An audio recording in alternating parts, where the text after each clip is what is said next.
Hello YouTube, welcome to Just Get It There. I'm going to be talking a little bit about safety, but first, before we get into this, how about we like, subscribe, get with the subscribing, please. Just get it over with. It's free. It doesn't cost you nothing. Just subscribe and call it a day. And if you want, you can ring the bell for notifications. So that way, when I come out with a new video, you know about it. Let's get into this. Uh, a lot of people talk about safety. In the video I did a little earlier, video before this, I showed the little things about the Bendix system, the difference between the old and the new. When people actually learn to understand what that actually does and how unsafe it actually is, that'd be a miracle. It's like everything else, it runs on technology. It's technology based, runs by a computer telling you how you should drive or shouldn't drive. That is, yeah, I'm not trusting it, and I've had, when I used to drive for Swift, I had all kinds of issues and all kinds of problems with it.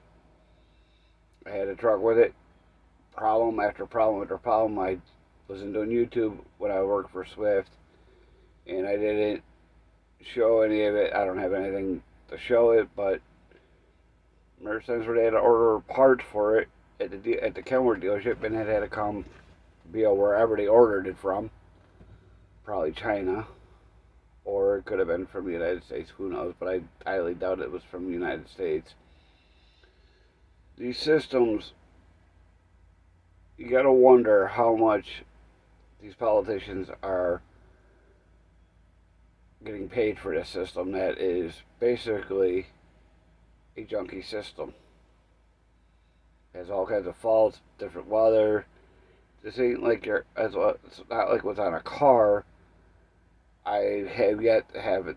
I've never driven a car with this system on it, but I've driven it in a semi truck that has a system on it. It's just that little box on the front bumper that gets covered in snow, rain. If the rain comes down the wrong way, it puts it in. It can put it into a fall, or say it's not you don't have cruise.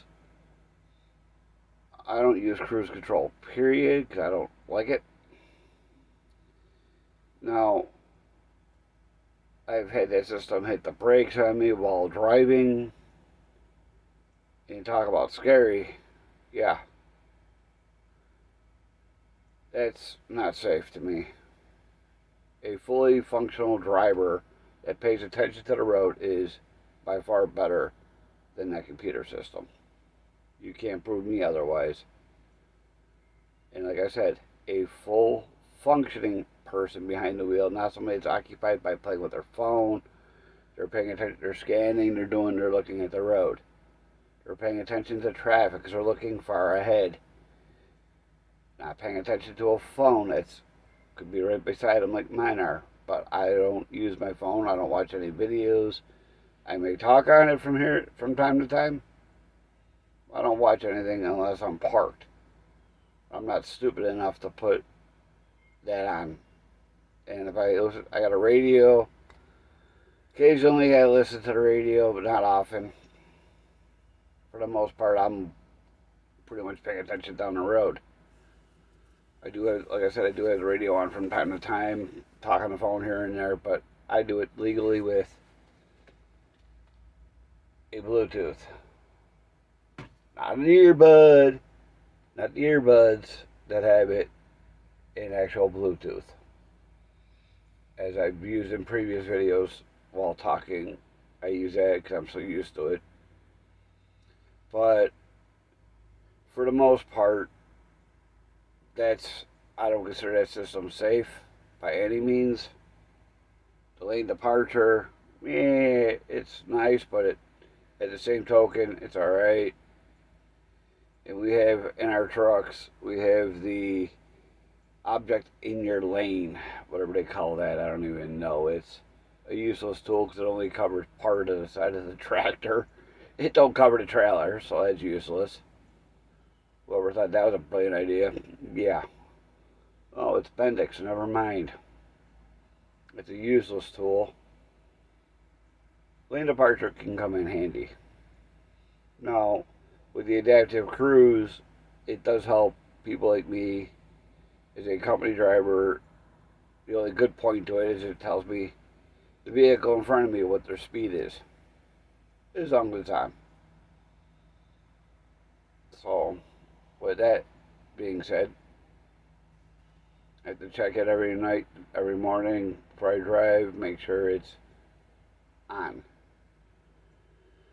And another thing, my truck was in the shop for a truck engine light. The shop here at for Millis, Heartland, CFI, they're closed on the weekends. They only work till 5 or 5:30, Monday through Friday. I stayed at Kenworth the whole entire weekend. Now Kenworth, I got to Kenworth. They were open till 10:30. Didn't get my truck in. By Saturday morning, the check engine light went out. But on the caution side of making sure that there was no problems, I opted to stay at Kenworth to make sure that the truck was good to go, safe, sound. I erred on the side of safety. A lot of people will go, "Oh, you could have ran with a truck." Yeah, I could have, but this day and age, with the truck the way it is, who's to say that? Yeah, I may have erred on the air of caution, but that check engine light kind of disappeared. But there was another problem underneath that I didn't know about or could see, and I ended up having a problem later down the road. And there's a truck on the side of the road, or could have caused an accident or whatever. Or if a problem happened with the truck, who's going to get the blame? Me, because I'm responsible for this truck to make sure it's in good, safe operating order. And then today, when I sent her a message, I sent my dispatcher a message letting her know, hey, I'm going to Walmart, I'm going to the store, then I'm going back to the terminal. Okay. She sends me a message back about letting me know when she'll find me a load, and I'm like, all right, whatever. I knew what time she went to lunch, so I got back to the terminal while she was at lunch, and I shot her a message saying, hey, I'm back at the terminal.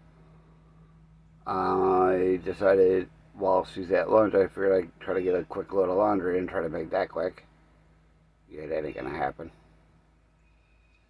I got my laundry basically done by the time she even acknowledged it, and she was kind of going fiddies over that. I'm sorry. You could have done that on the weekend. I go, I could have done a lot of things on the weekend, but I didn't know what was going to curtail with the truck. I don't want to go buy food for the truck and then find out that I just wasted money for no reason at all. So, because they're going to be longer with the truck, they found this wrong, they found that wrong with it, and I got to figure out what the hell I'm going to do with the food that I just bought. I don't like to waste. I try not to waste money. It does happen from time to time, but I prefer not to. But back to the safety, back to being on topic here. The cameras that they have in these trucks, these monstrous cameras, they got smack dab right in the middle of the windshield. Best I knew, cameras could focus outward and catch everything, so they put the camera right there in the middle of the windshield. You can aim the camera. I can do that with my small camera, which is a lot smaller. And these cameras were meant for accidents or whatnot. Now they're turning them into using them for trying to teach you how to drive, to coach you on how to drive. I'm sorry, I've been driving for a lot longer than most of you have been doing this. As dispatchers or been working, you're a lot younger than me. Guess what? I've been driving for a little while. that camera's gonna tell me how to drive. That camera only sees the front of what's going on. It does not see what's behind me. Probably they have no idea what could possibly be tailgating me, why I'm driving, why I'm getting closer instead of backing down where I might not be able to because there's probably a car right tailgating me or another truck tailgating. It's just like driving every day on the road. They can't see what's behind you or around you or on each side of you, so what do? They tell you to increase your following distance. That may not be a good safe option at times. So these cameras are not being used for what they meant to be used for, and of course they have the camera that faces the road, which is fine, but then you have the camera that faces inward. This is a sleeper. Swift lost a multi-million-dollar lawsuit for having these forward-facing camera, these inward-facing cameras.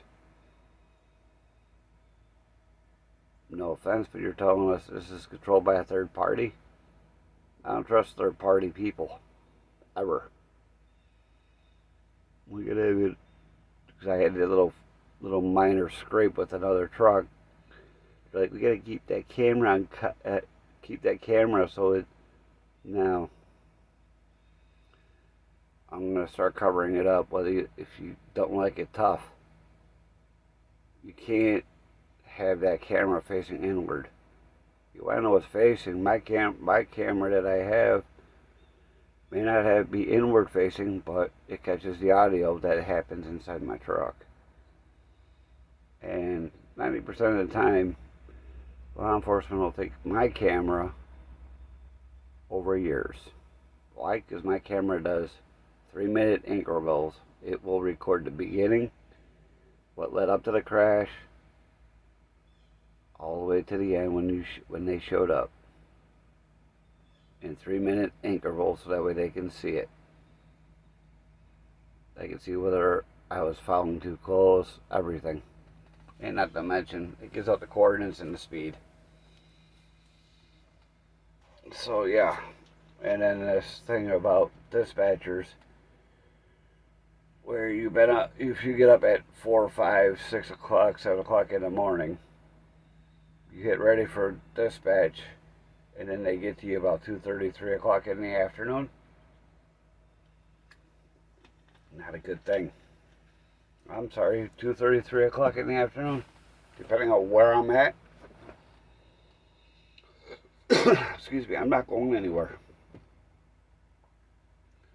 Anybody that tells you otherwise, I'd be like, I'm sorry, but I sat here all day while waiting for a load, and you didn't send me nothing. You wait till 2:30, 3 o'clock in the afternoon? And I've got into it with arguments with dispatchers over this. I told them, I said, that's enough. Next step is safety. Either safety don't do it, I'll drive the truck. I'll go back home. I'll unpack the truck till you come get your truck. I'm not doing that after I've been sitting all day, and you want me to decide. Oh, you said now it's time for me to go do a run that you had somebody else that fall through on it. No, I'll take it the next morning and get it there, or I'll pick it up and grab it. If it's on the yard, if I'm on the yard, I'll grab it and I'll leave in the morning. I'm not leaving in the middle of the day because I got to try to find a parking spot. Or in my case, knowing that I got a whole entire clock, I'll run my clock and I'll drive to the midnight 1, 2 o'clock in the morning and definitely have nowhere to park. That's why we need to stop. You know, government made these e-logs mandatory, and they added all these rules and regulations. Maybe they should have made sure there's enough parking before they invented that. And for the next person that tells me there's a driver shortage, or I hear the word driver shortage, I'd be like, yeah, there's no driver shortage. There's nowhere to park. how's there a driver shortage when these truck stops are overran and overflowing with trucks with nowhere to park? Next time I'm at a truck stop, I could have shot one when I was at Pilot, but I was too worried about getting ran over myself or my truck getting ran over, so I didn't really stick out around that much. There's a Love's and a Pilot right by that Kenworth dealership I was at in Oak Valley, Wisconsin. And they were filled. Half the people didn't leave Sunday or Saturday, and half the people didn't leave Sunday morning. They stayed there. Same thing with Love's. Not too many people left. A lot of people were getting fueled. They were leaving angry. They couldn't find a place to park. But do you think of anything else, other safety message or safety things that I kind of did something, got off rail with this? But if you can think of anything with safety minded that dispatchers and what they call safety people kind of overlook, I'd like to hear about it. Leave a comment. Subscribe. Leave comments. But if you can think of something else that I may have forgot or overlooked, comment. Let me know. I'd like to hear about it. Until then, I'll see you in the next one. Bye for now.